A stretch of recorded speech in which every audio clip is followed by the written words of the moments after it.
నమస్తే అన్న. నమస్తే అన్న. రేవంత్ రెడ్డి గారు కోస్కి సభ సందర్భంగా కేసీఆర్ గారిని తిడుతూ మీరు మల్లన్న సాగర్ దూకి చావండి, ఆ తర్వాత కూడా కేటీఆర్ని కూడా హవులా పోరాడడం దుర్భాషలాడడం కూడా జరిగింది. ఇటువంటి మాటలపైన మీ స్పందన?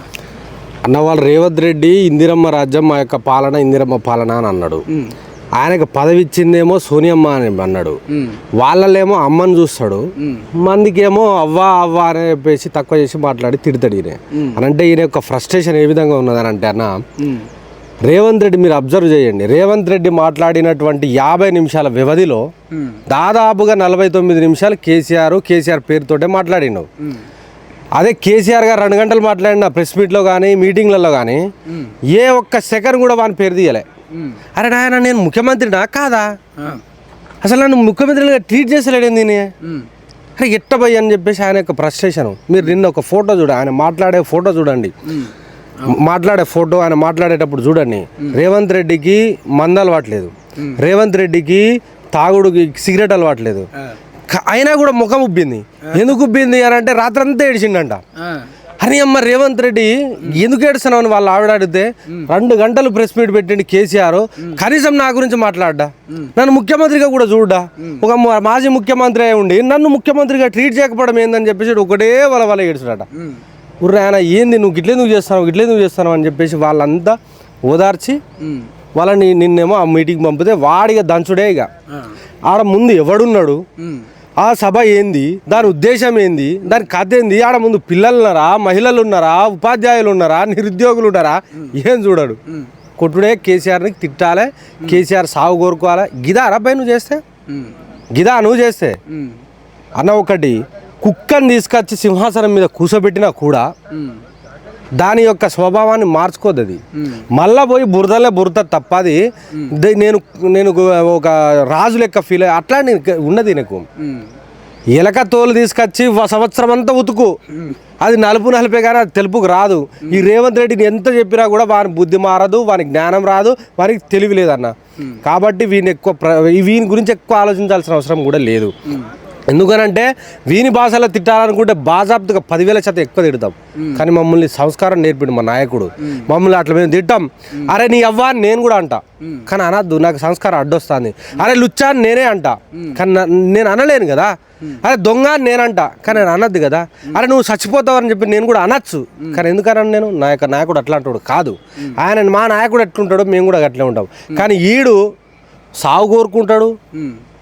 ఇంకొకటి అన్న, నువ్వు అబ్జర్వ్ చేయి, ఈయన ఏంది అసలు కేసీఆర్ గారు నా గురించి అసలు ఏం మాట్లాడతలేడు అని చెప్పేసి ఒక పెద్ద మనిషితో మాట్లాడే క్రమంలో ఒక ఇంటెలెక్చువల్ అన్న, ఆయనే చాలా తెలివి కల రాజనీతిజ్ఞుడు, ఆయన నీ గురించి మాట్లాడు అని అన్నాడు. ఎందుకు మాట్లాడు అని అంటే, నీలాగు నువ్వు దొడుక్కున్నా, నీ పేగులు నీ మెడలో వేసుకున్నా కూడా, నీ లాగులో నువ్వు తొండలు జొర్రించుకున్నా కూడా కేసీఆర్ నీ గురించి మాట్లాడరు అబ్బాయి. ఎందుకు అంతగానో తమాషా చేస్తాను నువ్వు ఈ రాష్ట్రంలో, అద్దు మాట్లాడకు అన్నా కూడా వారి యొక్క రిపీటెడ్ ఇదే దుకాణం. కాబట్టి రేవంత్ రెడ్డి అనేటోడు ఒక లుచ్చా రాజకీయం చేస్తుండు, ఒక పనికి మాలిన రాజకీయం చేస్తుండు రాష్ట్రంలో. రేవంత్ రెడ్డికి మేము ఒకటే విద్యార్థులుగా మేము ఒకటే డిమాండ్ చేయదలుచుకున్నాం, ఒకటే అప్పీల్ చేస్తున్నాను.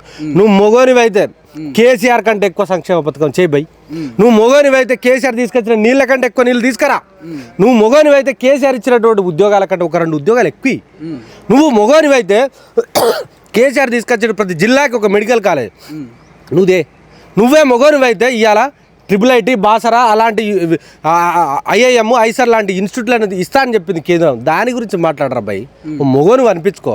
సిగ్గు శరం తప్పి ఒక ఆడంగిలాగా ఒక ఆడంగి ఎదవ లెక్క మాట్లాడి ఏందది, సంస్కారహీనంగా మాట్లాడితే ఒక ముఖ్యమంత్రి స్థాయిలో ఉండి, ఒక తెలంగాణ రాష్ట్రం అంటే దేశంలో మొదటి స్థానంలో ఉన్నట్టు రాష్ట్రానికి సంబంధించిన ముఖ్యమంత్రి అయి ఉండి ఏం మాట్లాడుతున్నావు నువ్వు? సభ్య సమాజము నిన్ను గౌరవపడాలి. నా ముఖ్యమంత్రి అని చెప్పేసి గల్లా ఎగరేసుకొని ఉండాలి, కానీ గవారి గురించి మాట్లాడతామా అని చెప్పేసి గా స్థాయికి ఎందుకు దిగదారుతున్నావు నువ్వు? సిగ్గున్నదా అంటారా మేము గీత అను చేస్తే?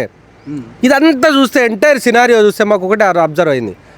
అరే ఏంది గిట్ల మాట్లాడుతుండు, ఒక్క మీటింగ్ కాదు 2 మీటింగ్లు, అన్ని మీటింగ్లలో గిట్లెందుకు మాట్లాడుతుండు అని చెప్పేసి మేము చూస్తే చదువు లేదు, ఓ సంధ్య లేదు, కనీసం నీలాంటి తెలియకల్లాడు ఒకటి చెప్తే ఈయన యొక్క సోయి లేదు. వాడు పొద్దుగా లేస్తే ఒక గుంపు మేస్త్రి అంటాడు, తాపి మేస్త్రి అంటాడు, అదంటాడు ఇదంటాడు. వాని కథ గిదే అన్న, వాడు మారడు. మీకు ఒకటి చెప్పినా కదా, ఎలక తోలు తీసుకొచ్చి నువ్వు సంవత్సరం పొడుగున దాన్ని తోమినా కూడా అది నలిపే ఉంటుంది కానీ తెలుపు కాదు. అంటే ఈ సందర్భం కూడా అంటున్నాడు, బీఆర్ఎస్ పార్టీ వారు నేను బ్రతుకున్నంత కాలం వాళ్ళకి అధికారం రాకుండా చేస్తా అన్న మాటను కూడా ఏ విధంగా చూడొచ్చు? గివీడేవాడా గీ ఒక్క ఓటేస్తారు అదానే మాకు అధికారము. వీనికి వెనకాల వీనికి సంబంధించిన నలుగురు ఎమ్మెల్యేలను నిలబడడానికే భయపడుతున్నారు. ఈయనకు సంబంధించిన మంత్రులు నలుగురు మంత్రులు నేను రేవంత్ రెడ్డి తోటి ఉన్నా అని చెప్పేసి చెప్పడానికే భయపడతారు. ఈ లుచ్చగాడు ఆపుతాడు ఆయన. నువ్వెవనివి చెప్పనీకి? ప్రజాస్వామ్యము ప్రజలు తీర్పియాలి కదా. గెలుపు ఓటములు అనేది ప్రజలు కదా ఇర్పించే తీర్పు. మార్పు మార్పు మార్పు అని అన్నారు కదా. 420 హామీలు 6 గ్యారెంటీలు ఇస్తామని చెప్పేసి అహోరాత్రులు మొత్తం ఘోరంగా మొత్తం జనాలను మొత్తం ఒక మాన్యాలో పెట్టి ఇవాళ నువ్వు ఓట్లు వేయించుకున్నావు. ఆ యొక్క మాన్యాలో పడి నీకు ఓట్లు వేసిరు తప్ప నీ మీద ప్రేమతోట రేవంత్ రెడ్డి ముఖం చూసేసిరా, సోనియా గాంధీ ముఖం చూసేసిరా. తెలంగాణలో నాలాంటి యువకులు ఊరు వాడ తిరిగిరు. ఇవాళ మీలాంటి జర్నలిస్టులు కూడా ప్రశ్నించిర్రు, మేధావులు ప్రశ్నించారు, నిరుద్యోగులు ఉద్యోగులు ప్రశ్నించారు. కాబట్టి నువ్వు ఇలా గద్దెనెక్కిన గాడిద కొడక నిన్ను చూసి కాదు. ఇలా తెలంగాణ రాష్ట్రంలో నీ యొక్క స్థానము నీకు సంబంధించిన కుర్చీ వచ్చిందనంటే మాలాంటి వాళ్ళ భిక్ష, ఉస్మానియా యూనివర్సిటీలో ఉన్నటువంటి నిరుద్యోగుల భిక్ష, కాకతీయ యూనివర్సిటీకి సంబంధించిన వాళ్ళ మేధావుల భిక్ష, తెలంగాణ రాష్ట్రంలో ఉన్నటువంటి సబ్బండ వర్గాల భిక్ష తప్పితే గాడిద కొడక నిన్ను చూసి కాదు వేసింది ఓట్లు. మార్పు అన్నావు కదా, దాని గురించి వచ్చి వేసిళ్ళు ఓట్లు. 420 హామీలు అన్నావు కదా, దాని గురించి వేసిళ్ళు ఓట్లు.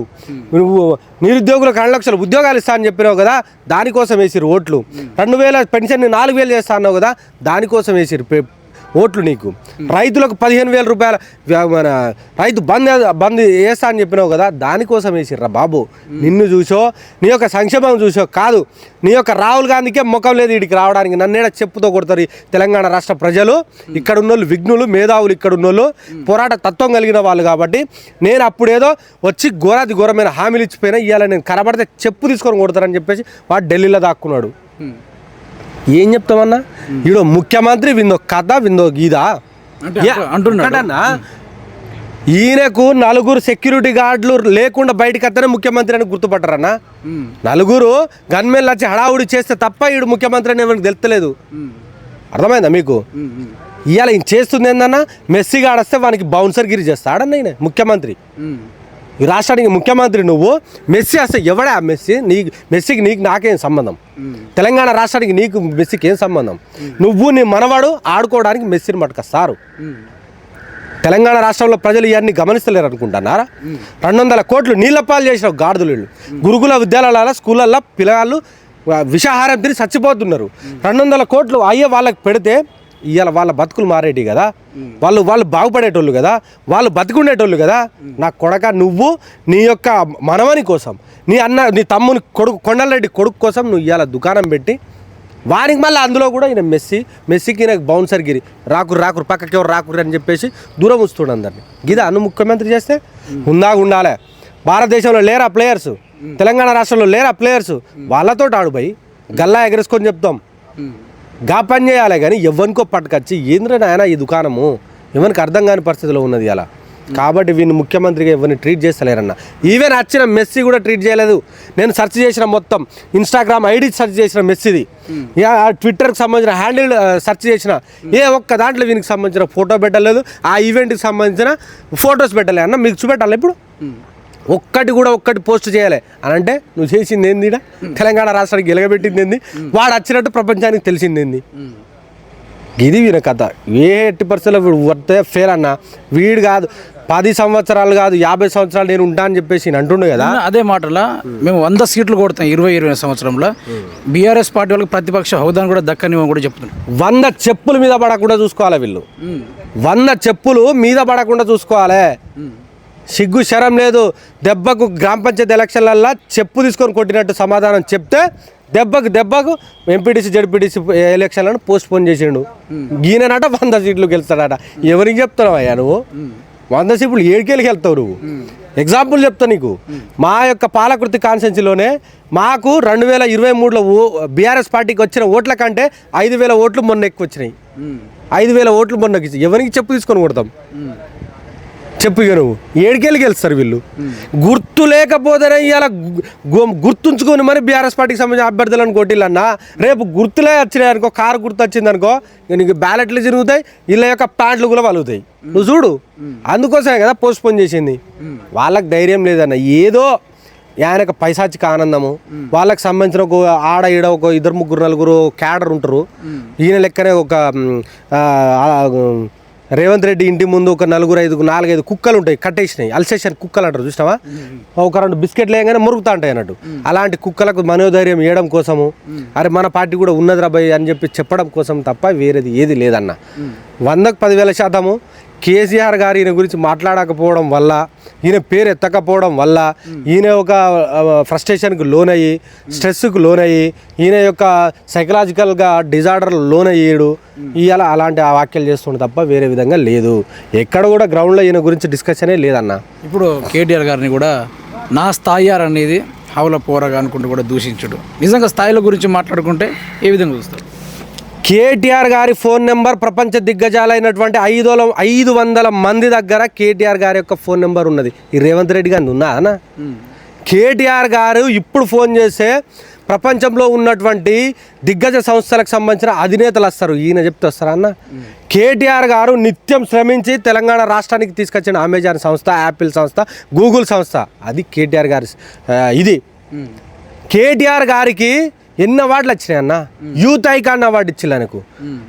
ఎట్ ద సేమ్ టైము చాలా రకాల ఇండియా టుడే అవార్డులు, ఇట్లాంటి అవార్డులు చెప్తా పోతే 100 అవార్డులు ఇచ్చారు ఆయన గవర్నెన్స్లా. అది కేటీఆర్ గారి స్థాయి. అంటే రేవంత్ రెడ్డికి 2 నెలలు రాలేదు అవార్డులు? అవార్డులు ఎక్కడి చివాట్లు తప్ప వీనికి అవార్డులు ఎవడిచ్చిండు? అవార్డు ఏడికెళ్ళి వచ్చింది? ఈయన ముఖ్యమంత్రిగా చూడనన్నా నేను. ఈయన మా యొక్క విద్యాశాఖ మంత్రి. విద్యాశాఖ మంత్రి మీకు ఒకటి చెప్తానండి, విద్యాశాఖ మంత్రికి మనం ఒక రిప్రజెంటేషన్ ఇద్దామని చెప్పేసి మన తెలంగాణలో ఉన్నటువంటి నేను మేధావి అని చెప్పుకునేటువంటి కోదండరాము, నేను అపర మేధావి అని చెప్పుకునేటువంటి ఆకునూరు మురళి, నేను నిరుద్యోగుల పక్షాన కొట్లాడినా అని చెప్పేటువంటి వాడు బల్మూరు వెంకట్ గాడు, ఇంకొకడు వాడు రియాజో వాడు ఎవడో ఉంటాడు. వీళ్ళ నలుగురు కలిసి విద్యారంగ సంస్థల మీద మాట్లాడదామని చెప్పేసి రేవంత్ రెడ్డి కాడికి పోతారు. అది కూడా పొద్దుగాల 9 గంటల ప్రాంతంలో పోతే రేవంత్ రెడ్డి యోగా చేసుకుంటుంటాడు. వీళ్ళకి టైం ఒక అర్ధగంట తర్వాత వచ్చి కూర్చుంటాడు. అన్న మన కోదండరామ్ గారు అంటారు, సార్ ఇట్లా కాదండి, మనము అప్పుడు నీ కోసం కొట్లాడినాం, మేము ఉద్యోగాలు ఇస్తామని చెప్పినాం, కనీసం ఇప్పటివరకు ఇవ్వకపోతే ఎట్లా అని ఈయన అంటాడు. ఆకునూరు మురళి, నేను కేసీఆర్ బాగా తిట్టినా, మరి నీకోసం తిట్టినా, ఇలా ఏం చేయకపోతే నేను ఎడ్యుకేషనల్ కమిషనర్గా ఉండి నేను వేస్ట్ అని చెప్పేసి ఆయన అంటాడు. ఆయన నిమ్మలంగా కూర్చొని, మీరు నిమ్మలంగా శ్వాస తీసుకోర్రి, నిమ్మలంగా ఇడువుర్రి, నిమ్మలంగా శ్వాస తీసుకో, నిమ్మలంగా ఇడువు అని చెప్పేసి యోగా నేర్పిస్తాడట తప్ప మనము నిరుద్యోగ సమస్య మీద, విద్యారంగ సమస్యల మీద, మౌలిక సదుపాయాల మీద రివ్యూ చేయాలనే కనీస సోయలేదన్న ఆయనకు. ఇలాంటి గాడిద కొడుకులు కేటీఆర్ గారి స్థాయి గురించి మాట్లాడతారా అన్న? కేటీఆర్ గారి స్థాయి గురించి మాట్లాడతారా అన్న?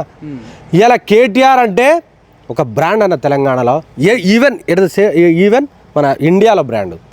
కేటీఆర్ ఎక్కడ చూడండి, మీరు ఎవరిని అడగండి, దేశంలో నలుమూలలకు ఈయనకు సంబంధించిన కాంగ్రెస్ నాయకులను అడగండి, కాంగ్రెస్ పార్టీ అధికార పార్టీలో ఉన్నటువంటి నాయకులను అడగండి, ఎవరైనా కేటీఆర్ గొప్పోడా రేవంత్ రెడ్డి గొప్పోడా అంటే కేటీఆర్ గారి గురించే చెప్తారు తప్ప ఈయన గురించి ఎవరి స్థాయికి ఈడేందన్నా అక్షరాల 50 కోట్ల రూపాయలతోటి 50 లక్షలతోటి దొరికిన దొంగ ఈడు దొంగ. కేటీఆర్ గారు ఏందన్నా తెలంగాణ రాష్ట్రం కోసము కొట్లాడినోడు, ఉద్యమకారుడు, జైలుకు పోయినోడు. అలాంటి వీనికి ఏం పొంతన్నా? కాబట్టి స్థాయిని మరిచి మాట్లాడకు. నువ్వు ఉన్నదే 3 ఫీట్లు, ఎందుకు నీకు అంత దుకాణం? అవసరం లేదు. నీకు ఒక స్థాయి ఇచ్చిర్రు, నీకు ఒక కుర్చీ ఇచ్చిర్రు, సీఎం కుర్చీ. తెలంగాణ రాష్ట్రంలో ప్రజలు కొంచెం దానికి గౌరవం ఇచ్చేటట్టు, దానికి రెస్పెక్ట్ వచ్చే విధంగా మాట్లాడని చెప్పేసి మేము అంటున్నాం. కేటీఆర్ గారి గురించి స్థాయి గురించి మాట్లాడితే నా కొడక బట్టలు కూడా తెచ్చి కొడతామని చెప్తాం. ఎందుకు అని అంటే కేటీఆర్ కంటే ఒక చిన్న పని చేయవా నువ్వు? కేటీఆర్ కంటే ఒక చిన్న పని అదనంగా చెయ్యి. అట్లీస్ట్ ఇంగ్లీష్లో అది ఎట్లా రాదు? ఆయన అనుకున్నాడు కదా, ఆయననే అన్నాడు కదా నాకు ఇంగ్లీష్ రాదు అని చెప్పేసి. ఇంగ్లీషు మాట్లాడు, వానికి ఏది రాదన్నా. కనీసం ఒక సమస్య మీద అవగాహన లేదు వానికి, ఎటువంటి ఏమీ లేదు. దేని గురించి మాట్లాడదామని అంటే దాని గురించి మాట్లాడాడు. ఏ విషయం మీద డిబేట్ చేయాలన్నా కూడా వాడు మళ్ళీ కేసీఆర్ను తీసుకొని తిడతాడు తప్ప వేరేది ఏ దుకాణం లేదు. మీకు ఇంకో ఎగ్జాంపుల్ చెప్తా. రీసెంట్లీ వాని మనవడికి బర్త్డే జరిగిందట.